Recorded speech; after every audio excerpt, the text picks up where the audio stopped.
नगर मनमाड महामार्गाची अवस्था चव्हाट्यावर आली आहे। अवघ्या 2 ते 3 पावसातच रस्ता उखडल्यानं ठेकेदाराच्या कामाच्या दर्जावर नागरिकांनी गंभीर प्रश्न उपस्थित केले। निकृष्ट दर्जाच्या कामामुळे वाहन चालक आणि प्रवाशांना मोठा मनस्ताप सहन करावा लागत असून अपघातांचा धोकाही आणखीन वाढलाय। लोकप्रतिनिधींनी स्वतः सार्वजनिक बसने या रस्त्यावरून प्रवास करून नागरिकांच्या वेदना जाणून घ्याव्यात, तसंच ठेकेदाराकडे पैशांची मागणी करणारे लोकप्रतिनिधी असतील तर त्यांची नावे जाहीर करावीत अशी मागणी सर्वसामान्य नागरिक करतात। केंद्र आणि राज्यात भाजपचे सरकार असताना देखील हा रस्ता अद्याप पूर्ण का होत नाहीये? राज्यातील देशातील अनेक मोठे प्रकल्प उभे राहिलेत, परंतु हा नगर मनमाड महामार्ग 8 वर्षांपासून काम सुरू असून अजूनही या रस्त्याचं काम होत नाहीये। यामुळे अनेकांचे बळी गेले। या महामार्गाचं काम नेमकं आता कधी पूर्ण होणार असा संतप्त सवाल नागरिकांकडून उपस्थित केला जातोय। नगर मनमाड रस्त्याचं काम जे आहे 8 वर्षापासून काम सुरू आहे, पण ते रस्ता काही पूर्ण व्हायचं नाव घेत नाही। दुसरी गोष्ट, पावसाळा सुरू झाला, पहिल्या पावसाचं जे काम झालंय ते देखील उकडलंय। काय नेमकी भावना? आपण समोर आता नगर मनमाड रस्त्यावर उभे आहोत आणि आपण रस्त्याने पाहत असताल की विठुरायाच्या दर्शनासाठी लाखो भाविक या रस्त्याने जात आहेत आणि हेवी ट्रॅफिक कंटेनर आहेत।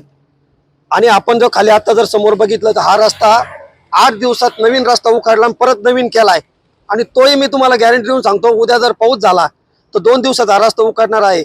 जनतेच्या टॅक्सचा पैशाचा हा अपव्यय चाललेला आहे, वाया चाललेला आहे।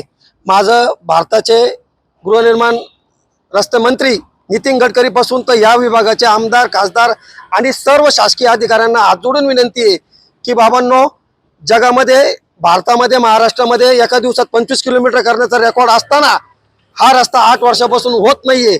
जनतेचे निष्पाप लोक बळी जात आहेत, नागरिक बळी जात आहेत आणि आपण रोड टॅक्स गोळा करताय। रोड टॅक्स गोळा करून वाहनांची अतोनात नुकसान होते। हात जोडून विनंती आहे या सगळ्या नागरिकांना, या सगळ्या अधिकाऱ्यांना आणि राजकीय पुढाऱ्यांना, कुठल्याही पक्षाला आम्हाला ब्लेम करायचा नाही, त्याच्याकडे बोट दाखवायचं नाही, परंतु नितीन गडकरी पासून अधिकाऱ्यांनी आम्ही शेतकरी वर्ग आपला नगर टू राहुरीचा खर्च करायला तयार आहे। आपण निश्चित बसून एकदा या रस्त्यावरती यावा, ही हात जोडून विनंती व नागरिकांचे हाल थांबावे। देश प्रगतीकडे नव्हे, देश अधोगतीकडे चालल्याचे हे ज्वलंत लक्षण आहे आणि तळतळाट आपण घेऊ टाका। आणि या रस्त्यावरती कुठल्याही प्रकारचं नियोजन नाहीये, कुणाची देखरेख नाहीये, जनतेचा पैसा अक्षरशः पाण्यात चाललेला आहे। हात जोडून विनंती आहे की या भारतामध्ये आपण जर प्रगती करायची असेल तर कोणीतरी लक्ष द्या। मीडियाचं सुद्धा लोक आता अधिकारी ऐकायला तयार नाहीत, एवढीच विनंती आहे। नगर मनमाड रस्त्याचं काम 8 वर्षांपासून रखडलेलं आहे। काय अडचणी येत आहेत आता आज पावसामुळे? आणखीनच काम रखडले गेले काय? या रस्त्याला अनेक ठेकेदार येऊन गेले।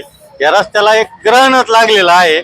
आपण पाहू शकता या रस्त्याचं गेल्या 1.5-2 महिन्यापूर्वी काम झालं होतं आणि नवीन झालेल्या कामाला देखील पहिल्याच पावसामध्ये मोठमोठे खड्डे या रस्त्याला पडलेले आहेत।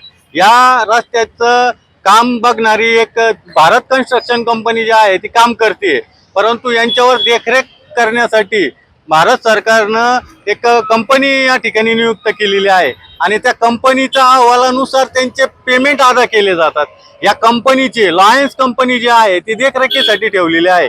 यांनी याचा रिपोर्ट ओके दिल्यामुळे या भारत कन्स्ट्रक्शन कंपनीचं या रस्त्यामध्ये फावता आहे। या रस्त्याचं अगदी निकृष्ट मटेरियल वापरून काम केलं जातं। आपण पाहू शकता या रस्त्याला ही राहुरी पासून जर विचार केला तर इकडं तुम्ही आपली शिर्डी एअरपोर्टचा रस्ता आहे, तिथपर्यंत हा रस्ता नवीन बनवलेला होता आणि एअरपोर्ट पर्यंत जर तुम्ही बघितला असेल तर तिथपर्यंत खड्डे पडलेत। याचं कारण जर बघितलं असेल तर अवजड वाहतूक जी आहे ती एअरपोर्ट रस्त्याने वळवली जाते आणि त्या एअरपोर्ट रस्त्याच्या पर्यंत खड्डे पडले जातात आणि मग एअरपोर्ट रस्त्यापासून शिर्डीपर्यंत बघितलं तर तो रस्ता चांगला राहिला। याचा अर्थ हा रस्ता बनवताना अवजड वाहतुकीसाठी बनवलेला नाहीये, हा फक्त कार लाईनसाठी बनवला काय असा प्रश्न सर्वसामान्य नागरिक व प्रवाशांच्या मनात निर्माण झालेला आहे। नगर मनमाड रस्त्याचं काम जे आहे ते रखडलेलं आहे। तुम्ही ॲम्ब्युलन्स चालवता, काय अडचणी येतात जेव्हा ॲम्ब्युलन्स चालवता? सर, असं ह्या रस्त्याला मी एक ॲम्ब्युलन्स ड्रायव्हर आहे राहुरीमध्ये। जर एखादा पेशंट इमर्जन्सी असेल, अटॅकचा असेल किंवा ॲक्सिडेंटचा असेल तर हा जो मुळात रस्ता आहे अर्धा तासाचा, पण आम्हाला जायला कमीत कमी 1.5-2 तासापेक्षाही जास्त वेळ लागतो। रस्ते इतके खड्डे आहेत, खड्डा चुकवायचा कोणता आणि गाडीचे नुकसानी पण होऊन जातात। त्याच्यामध्ये मग पेशंटचं काय बरं वाईट झालं तर सर्वस्वी जबाबदार ॲम्ब्युलन्सवाल्याला पकडलं जातं। आवाज जनतेचा, लढा सर्वसामान्य जनतेच्या न्याय हक्कांसाठी.